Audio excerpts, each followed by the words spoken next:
Welcome to MindShareTV here at the Air Mills Town Center, MindShare Workspace in the great city of Mississauga. I'm your host, Robert Martellacci, CEO of MindShare Learning Media.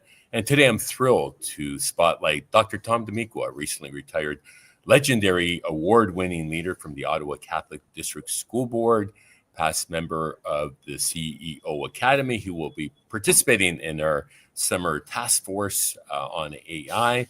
And he will be a featured presenter at the 16th Canadian EdTech Summit on AI, taking place October 29th and 30th at the University of Toronto. Tom, kudos on the impact you made and the legacy you left at the Ottawa Catholic District School Board. Perhaps you can reflect for a moment on your journey, the mentors who influenced you along the way, and the deep learning focus, courtesy of Dr. Michael Fullen, who was part of the journey with you, that guided your work, followed by your AI journey and the national impact that you made as a valued member of the CEO Academy. Finally, what's next for you with your vast passion and expertise and insight? How do you see yourself continuing to contribute to digital transformation from a new lens, perhaps as a consultant? I sense you might be busier in retirement and, of course, spending time with your family as well. Thanks, Robert. It's always a pleasure to talk about education technology with you. And that's a loaded question. So you've given me a big range. If I reflect back 35 years ago, when I started teaching in 1990, I was given the choice in filling out my timetable of teaching Spanish or computer programming. I didn't speak Spanish and I didn't know computer programming, but it was the 1990s. And I said, let's try computer programming. And I had to learn Watcom Basic, Watcom Pascal. But what really I found fascinating was there were no discipline problems. The students were so motivated because it was novel. They were doing creativity. They were problem solving. The second year, I applied to and taught the first ever multimedia course in Ontario. And with that course, the same observations. We were starting to use CD-ROM, starting to have sound in computers. We had one of the first scanners. It was so exciting. The students were learning project-based learning, no discipline problems. And that really shaped my whole career. It wasn't about memorizing. It was about creativity and problem solving. So that was the early days. In terms of leadership influence, you mentioned Dr. Michael Fullen, and certainly his work on leadership, change management, coherence, deep learning, and now AI have influenced me. Deep learning, it provided opportunities for our district to be involved across Canada and globally, looking at the value of global competencies. And I'm fortunate living in Ottawa to have also been influenced by Dr. Andy Hargreaves, his work on student engagement, leadership, and identity. Lots of mentors, too many to mention, but I've worked with fabulous people. It's always been a passion for me to network, and through CODE, the Council of Directors of Education, yourself through MindShare Learning and C21, CEA, EdCan, CASA, ERDI, all of those of areas that have exposed me to new ideas, to network, and to bring things back to Ottawa Catholic. In terms of what's next, certainly AI in education is in its infancy, and I'm excited to keep learning in my retirement from the district, but also to help other districts to look at the potential for education reform through AI. Well, thank you for that, and thank you for your kind words. It's been an honor to have you part of our community and to be able to call you a friend. And I'm not sure if our viewers are aware, but I met your dad first when he was the executive director of the Nectar Foundation, that was a software development arm of the Ottawa Catholic School Board. I don't know how many years ago now, Tom, probably 25 plus that would be. So he no doubt inspired you a little bit. Yeah, I had to correct all of his mistakes. So I followed his route and brought in some innovation practices after Nectar. But yeah, certainly he would be one of my mentors. I think there's a Canadian EdTech history book in the making, because I recall John Baker being inspired by his dad, who was then a teacher at an upper grad school in Guelph, where the principal said, can you put this course online? And he was an engineering student at the University of Waterloo. And it all starts with a conversation, doesn't it? Yeah. And in fairness, my mother was also a teacher. Yeah. She taught me in grade one. So I think the influences Oh start. my goodness. But having two teachers, parents as teachers, the last thing I wanted to do was to go into teaching. I saw how hard they worked, and my Yes. goal was to be a professional soccer player. That was my vision. Didn't work out, and I had a backup plan. I think the plan B worked out very well for you. As AI has rapidly evolved from a concept in textbooks, and I recall you suggesting in terms of transformation, in comparison, you compared the AI innovation in terms of where we are at in our history of an evolution of technology to the advent of the book. Do you still feel that way? Well, the advent of the internet, certainly, it's much Yeah. bigger than just the books, etc. Right. And I definitely feel that way. That the changes are huge. It's people very quickly talk about the calculator, and that's where I jump all over to say, the calculator had an impact in education for math, but not everyone in education. And when I look at the potential with AI, it's impacting absolutely all parts Everyone. of education. I read a quote recently on LinkedIn talking about leveraging AI in education as a tool that it will take you so far. But if you leverage it as an engine, it will be transformational. Talk to me about that concept and how AI has transformed the classroom and school leadership during your career. Yeah, I would say in Canada it has not transformed education yet. We're really two years into, although the industry itself since the 60s in academia and scientific research has been around a long time. But if I look at K to 12, it's for most districts it's been 1 or 2 years of entry, and some are just starting their entry, which is fine as well. So we've not seen transformation yet in education. What we're seeing is efficiencies, but there's a big difference from automating what already existed, or our current practices, to augmenting to do things that we couldn't do in the past. And that's what I'm really excited about with AI, is doing things that we have not been able to do in the past. And that's exciting. So I think we're about to see in the next couple of years major impacts across K to 12. And I'm thinking of the SAMR model, and I met the pioneer behind the SAMR model. It's not about replication. Yeah, completely agree. Redistribution and looking at new ways, the top of that model of what can we do with AI that we couldn't do in the past. What are some of practical ways AI can support teachers' workloads while enhancing student engagement and personalized learning? This morning, I shared one of the AI use cases that we've been a part of and you've been a part of with C21 Canada. And maybe we can touch on that one as well, where the school created a chat bot for parents, so for school-to-home communication. Yeah, fabulous example. Lots of great use cases through C21 and Dell. What starts for each board is that for staff is the motivation to save time. And that's okay. That's the entry point. How can you do something you're already doing and save time? Once people see the potential in those tools, then all of a sudden they start to think much bigger, and they look at, okay, it's more than just saving time. It can really help with student learning. An example that I can use, I can give you many examples from the Ottawa Catholic School Board. And I'm going to name a few tools, but it's really not the tool. It can be multiple different tools. It's the outcome.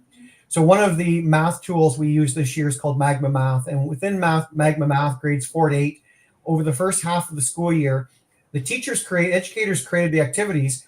Our students did translation into 99 different languages, speaking to the computer, having it speak back to them. I was in a grade 4 class. Student had headphones on, very proud to use his native language, which was Vietnamese, hear back and understand. And the educator said she never would have been able to get to him in the time where the computer can just give him the information he was looking for. So it's the educator's learning activity, working with the AIs for translation.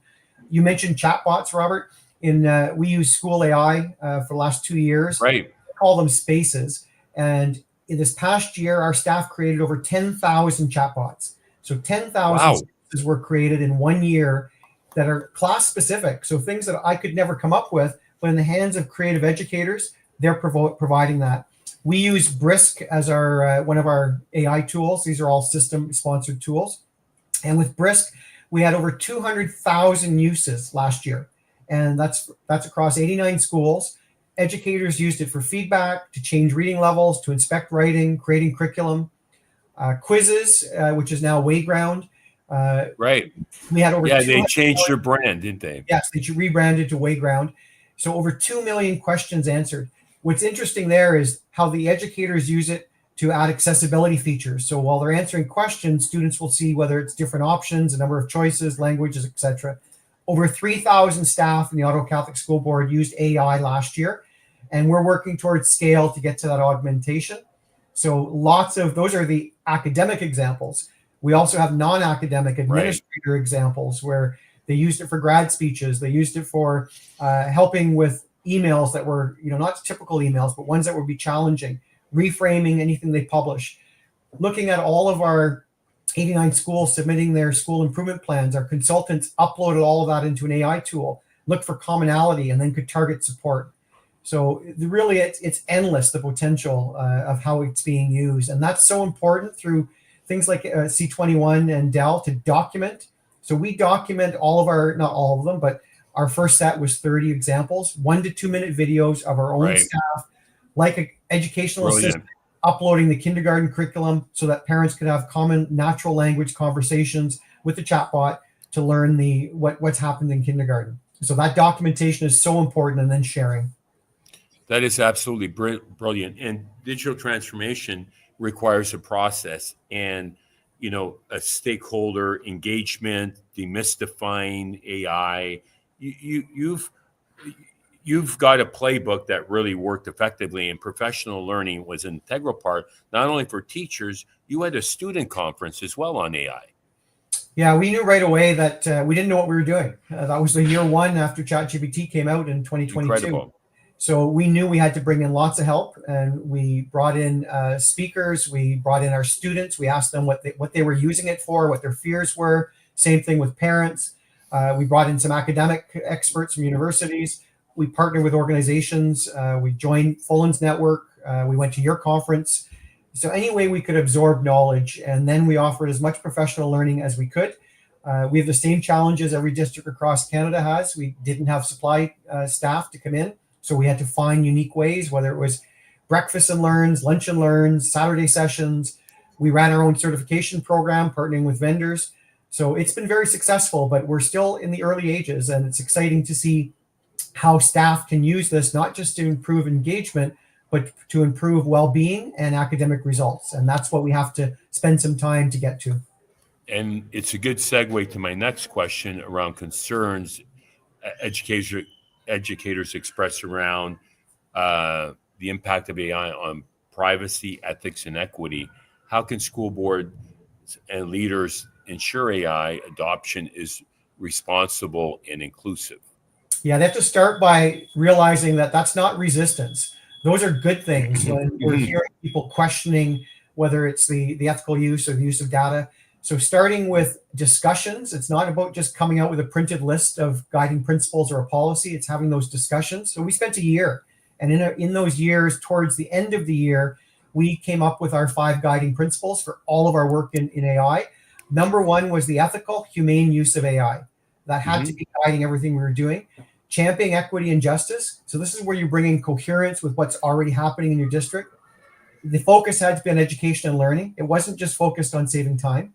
We had to be transparent, and we had to safeguard the privacy, security, and data. So all of those have an impact on everything that we do in the district. For a district that's just getting started, you could find that list and any very similar list by ChatGPT, going into Google, Copilot. But what's important is having your own staff, your own culture involved in that dialogue, so they come up with a list that makes sense to them, and then making sure it's not just a document on a wall. It needs to be a way of guiding your practice. Right. So that's what we've done in Ottawa Catholic. Yeah, well said. And so looking ahead, so with emerging technologies around AI innovations, agentic AI, I'm still getting my head around that. What's in store in the next several years? What do you envision? The ultimate panacea is personalized learning. We talk about personalized learning. We've talked about that for decades. Are we getting closer to engaging students in the notion of personalized learning? Yes, for sure. What are your thoughts on that? Yeah, I think 1 to 3 years. It's not going to be much longer than that. We're already seeing it. So the 10,000 chatbots I mentioned being created by staff, they're using those to personalize learning. So a student who doesn't understand the math concept can go into the chatbot and say that the teacher has created. And these are just text-based. It's not a lot of programming or work on the staff. They can say to them, don't give them the answer, follow the steps, and ask them their passion, their interest, then give them examples based on their passion. So I would have gone in as a high school student and said, I don't understand this math theory. Explain it to me using soccer as an example, or as hockey. Someone else might want to use pop music or movies. We saw this week with the release of ChatGPT's Study Partner that they are creating tools that students can use so that you just don't jump to the answer. It helps you learn along the way. So I don't think it's going to be long. The one I gave the example of the languages. I mean, that's fascinating to me. We're in Ottawa Catholic next year. They're piloting in 57 classrooms a tool solution from audio enhancement where the teacher wears the microphone. We've seen these already where it helps kids with auditory challenges.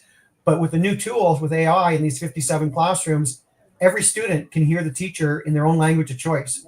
So I can hear it in Spanish, you can hear it in Russian, someone else can hear it in Mexican, whatever language, Spanish, whatever languages you're speaking, they will hear it and they will see it at the same time, the text on the computer screen. It works.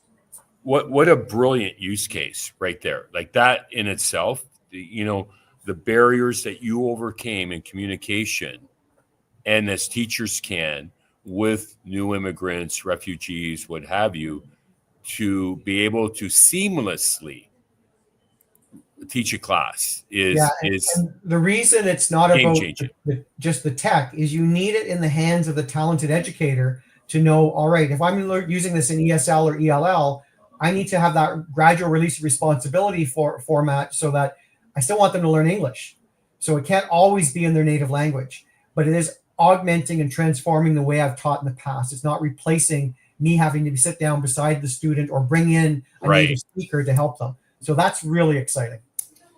So agentic AI, help me understand that. You've been reading extensively. So I'm going to Friends College this weekend, and I picked up the book you recommended to me about ChatGPT and the history behind that, behind the scenes.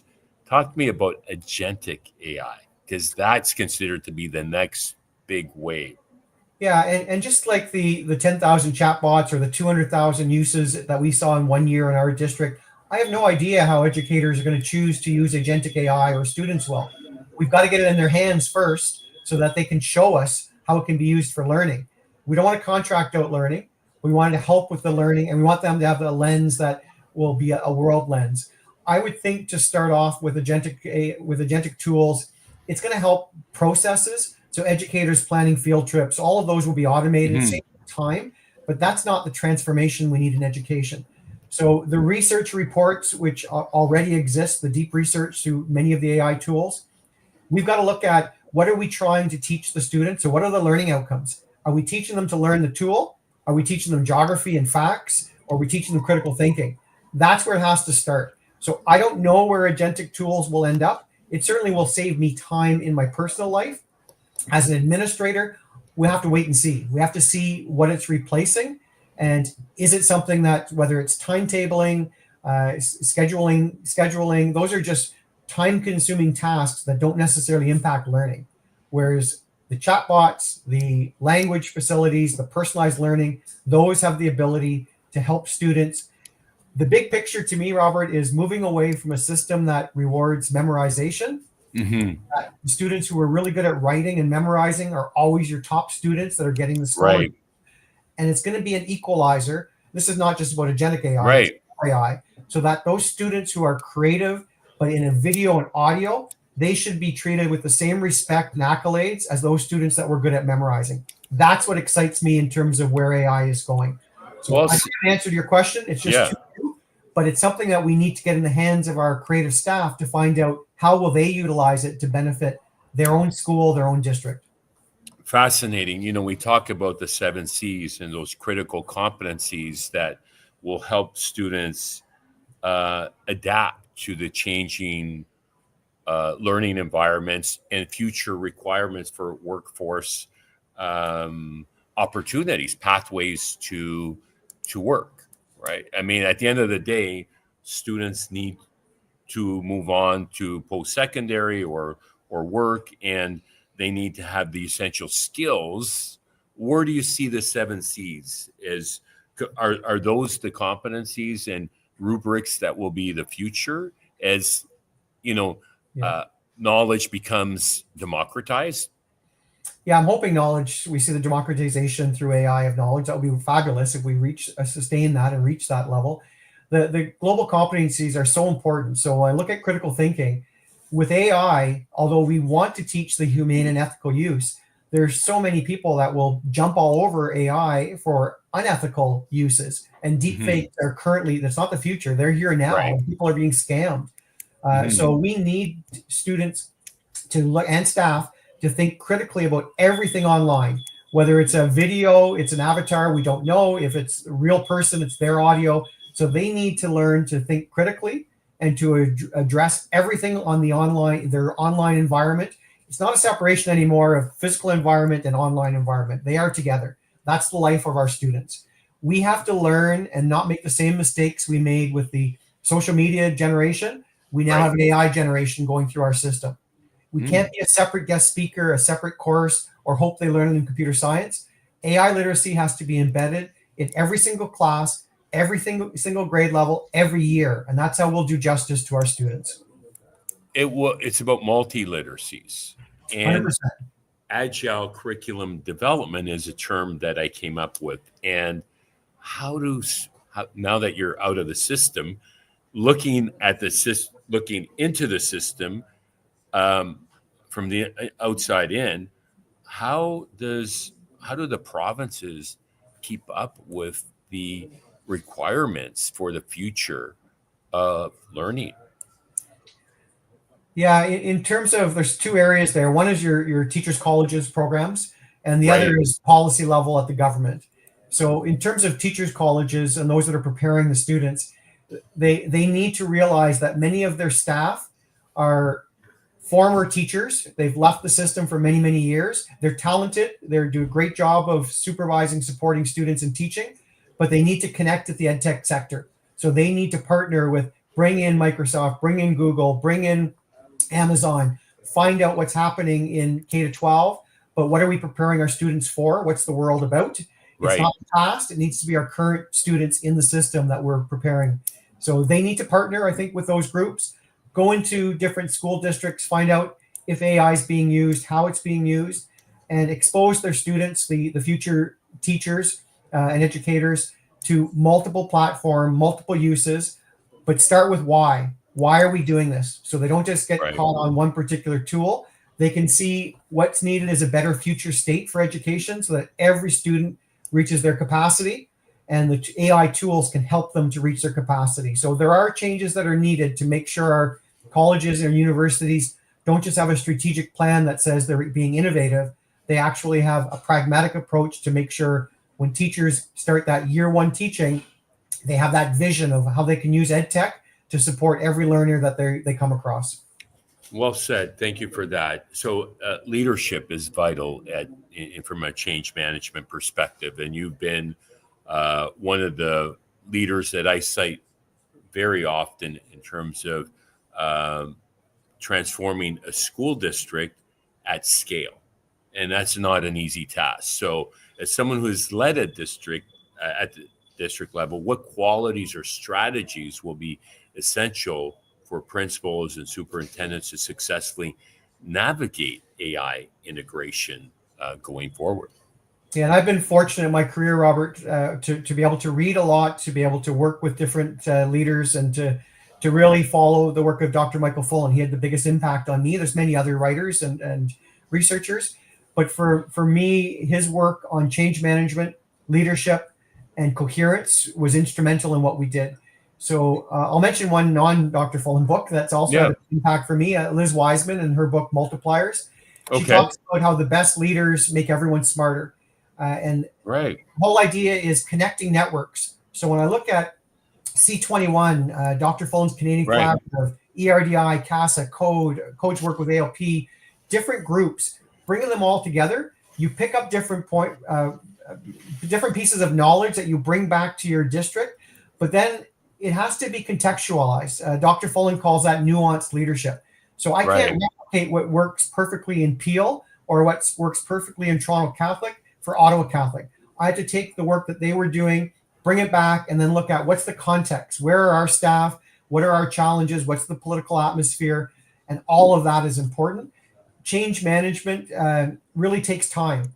So you have to recognize that your staff are at different entry points and not criticize them, but validate their realities, share examples, celebrate success, include student and parent voice.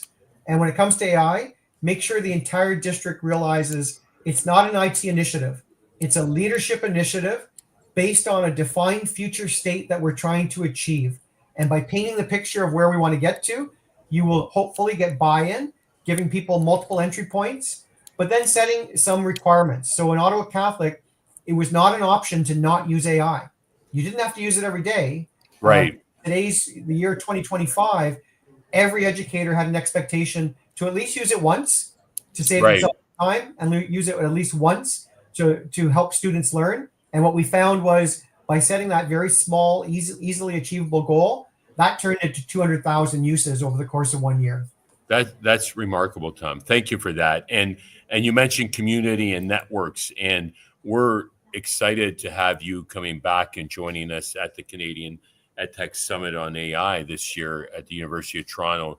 And I talk about interconnected human networks powered by technology enhanced pedagogy, as Dr. Fullen would reference. And talk to me about the importance of the ecosystem and cross-pollination when you bring in a diverse group from across the country, from various sectors. You mentioned EdTech and different leadership roles, because that's part of the transformation process in terms of nurturing future leaders.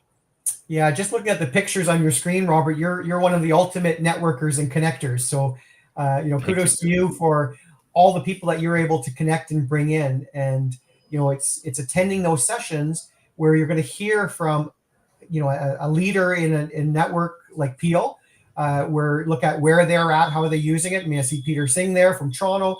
Where does it fit in the IT side? Jeff Edwards in Ottawa. So you're taking all those and then getting into the hands of practitioners. So what then does the educator need? When I looked at, just had from Nelson Canada, what are their tools that they're providing? And one tool may not be working for everyone. So you've got to have access to the different tools. And that's from our education partners, the EdTech industry. But then you look at academia, what's happening at the college and university levels, and in the end, in the industry. So it really is the coalition of all of those together, allowing those people to collaborate. That's where you generate brand new ideas, as opposed to just going to a conference with educators or just going to a conference with technology or just industry. Bringing all together, iterate, creates brand new ideas, and together we think of things that in the past we couldn't do, but we are now doing. Well, with that, Tom, thank you so much for sharing your visionary perspectives. It's clear that AI presents both tremendous opportunities and important challenges in education, and thoughtful leadership will be the key to realizing the full potential of all our learners. Empowering students, human-centered, sustainable learning is the theme of our upcoming conference. I think that's very fitting. So for our viewers, don't forget to register for the 16th Canadian EdTech Leadership Summit on AI, October 29th and 30th, in partnership with the University of Toronto, Mississauga, and the Peel District School Board. If you've enjoyed this episode, be sure to subscribe in MindShareTV and your network. Once again, Dr. D'Amico, thank you so much. Congratulations on your next chapter and the impact that you made as director and CEO of the Ottawa Catholic School Board. I'm grateful to call you a friend and look forward to hosting you at our summit this coming fall. Great. Thanks, Robert. And until next time, keep the learning curve steep.